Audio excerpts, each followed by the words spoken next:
La historia del éxodo cubano es una historia de esperanza y desesperación escrita en las olas del estrecho de la Florida. Durante décadas, el mar ha sido tanto una barrera como un puente para miles de cubanos que soñaban con una vida diferente.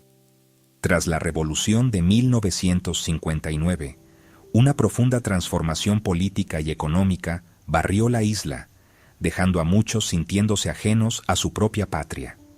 La nacionalización de empresas privadas, la supresión de la disidencia política y la creciente influencia de la Unión Soviética crearon un ambiente donde irse se convirtió en la única opción viable para una parte significativa de la población.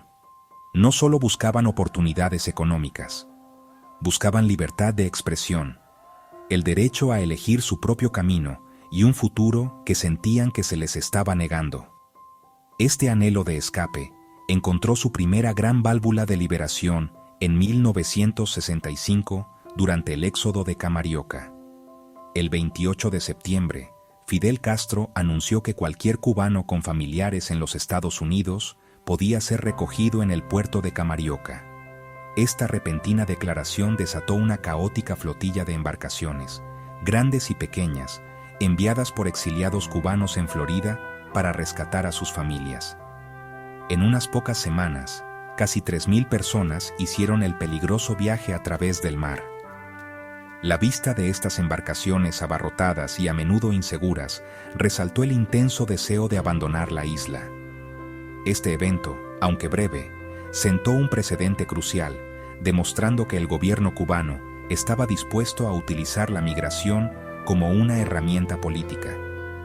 La crisis de Camarioca rápidamente llevó a una salida más organizada, aunque todavía emocional. Los gobiernos de Estados Unidos y Cuba negociaron una alternativa más segura a los peligrosos cruces marítimos. Este acuerdo dio origen a los vuelos de la libertad, un puente aéreo que se convertiría en uno de los programas de refugiados más grandes en la historia de Estados Unidos.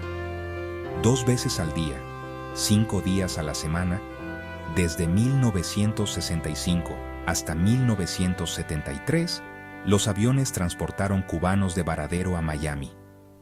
Este puente aéreo trajo a más de 260.000 personas a los Estados Unidos de manera metódica y segura. Fue un período definido por largas esperas, despedidas entre lágrimas y la agridulce esperanza de empezar de nuevo en una tierra extranjera. Estos primeros éxodos estaban compuestos principalmente por las clases media y alta de Cuba.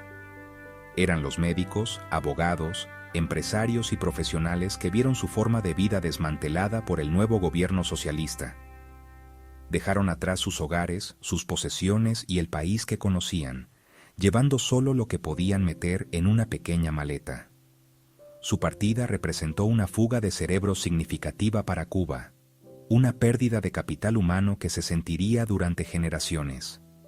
Para los Estados Unidos, particularmente Miami, su llegada marcó el comienzo de una profunda transformación cultural y económica, sentando las bases para la vibrante comunidad cubanoamericana que prospera hoy. Para 1980, una nueva generación de cubanos había crecido completamente bajo el gobierno revolucionario. Las frustraciones económicas aumentaban y el descontento social burbujeaba bajo la superficie. La chispa para el siguiente gran éxodo llegó en abril de ese año, cuando un pequeño grupo de cubanos estrelló un autobús contra las puertas de la embajada peruana en La Habana, buscando asilo. Miles más los siguieron pronto, apiñándose en los terrenos de la embajada en una asombrosa muestra de desafío público.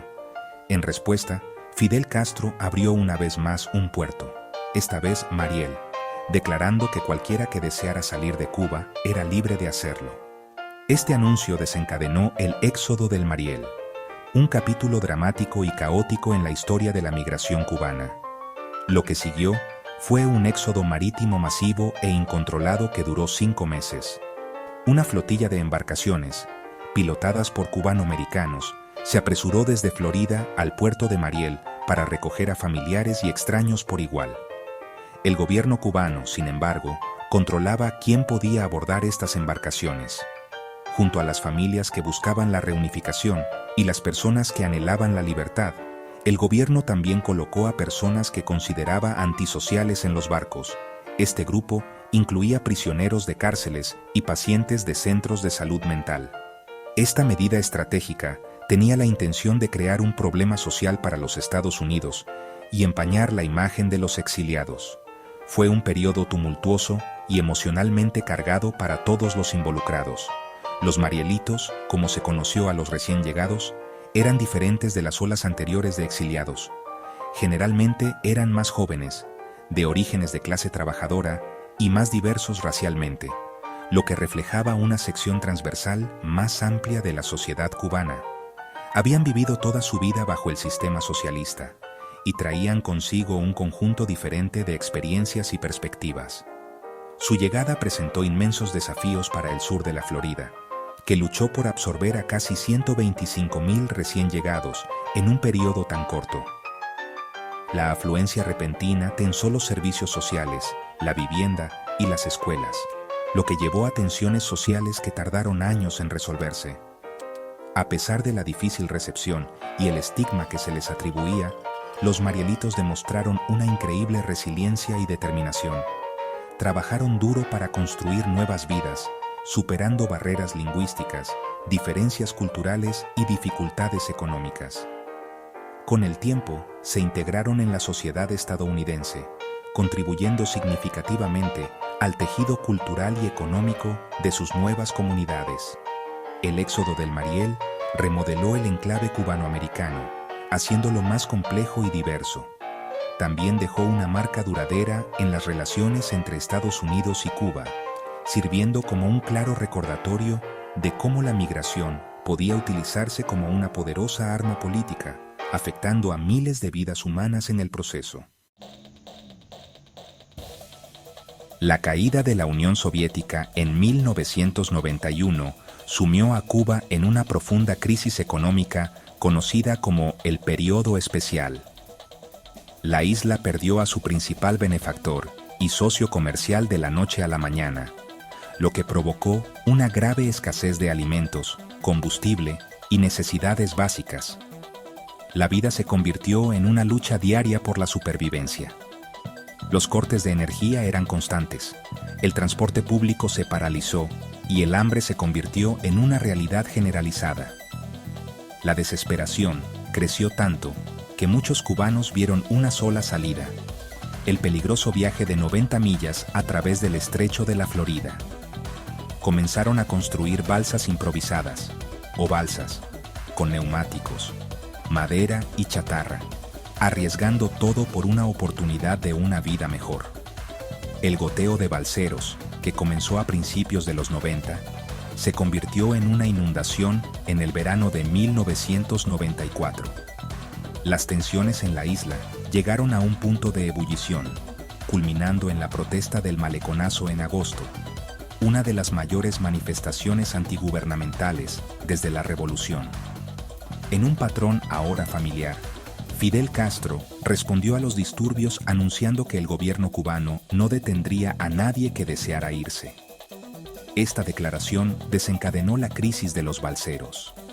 En cuestión de semanas, se estima que 35,000 personas se hicieron a la mar en cualquier cosa que pudiera flotar, convirtiendo las aguas entre Cuba y Florida en una escena desgarradora de desesperación humana. El viaje era increíblemente peligroso. Los balseros se enfrentaban al sol abrasador, la deshidratación, los tiburones y la ira impredecible del océano. Sus frágiles embarcaciones ofrecían poca protección contra los elementos, y muchas no estaban construidas para soportar las poderosas corrientes de la corriente del Golfo. Miles de vidas se perdieron en el mar durante este período, una tragedia silenciosa cuya verdadera magnitud quizás nunca se conozca. La Guardia Costera de los Estados Unidos lanzó una operación masiva de búsqueda y rescate, salvando a miles del borde de la muerte. Las imágenes de estos hombres, mujeres y niños desesperados en sus balsas improvisadas conmocionaron al mundo y crearon una crisis humanitaria para el gobierno de los Estados Unidos. En un cambio importante de política, la administración Clinton anunció que los balseros ya no serían bienvenidos en las costas estadounidenses. En lugar de ser llevados a Florida, cualquier balsero interceptado en el mar sería llevado a la base naval de los Estados Unidos en la bahía de Guantánamo, Cuba. Esta decisión tenía como objetivo disuadir los peligrosos cruces y gestionar el abrumador flujo de migrantes. Para los miles de balseros que habían arriesgado sus vidas creyendo que alcanzarían el sueño americano, la captura significaba ser llevados a un campo de detención en un rincón de su propio país, su futuro suspendido en un estado de profunda incertidumbre. La base naval de los Estados Unidos en la bahía de Guantánamo se transformó rápidamente en un campamento de refugiados masivo. Más de 31.000 balseros cubanos fueron alojados en extensas ciudades de tiendas de campaña, rodeados de alambres de púas y bajo supervisión militar. Habían escapado de una forma de confinamiento en Cuba solo para encontrarse en otra.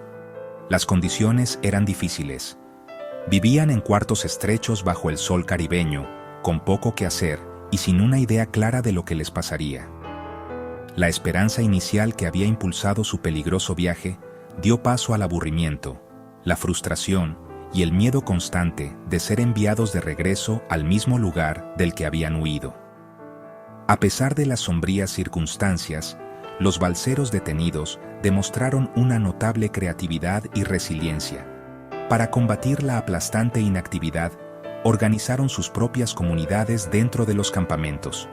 Construyeron gimnasios improvisados con materiales de desecho, crearon arte con objetos encontrados y establecieron boletines para compartir información e historias. Organizaron lecturas de poesía, celebraron servicios religiosos e incluso establecieron pequeñas escuelas para enseñar inglés y otras materias. Estas actividades fueron un testimonio del espíritu humano perdurable y la profunda necesidad de propósito y comunidad, incluso en los entornos más desafiantes. Estaban decididos a mantener su dignidad y la esperanza de un futuro más allá de las vallas.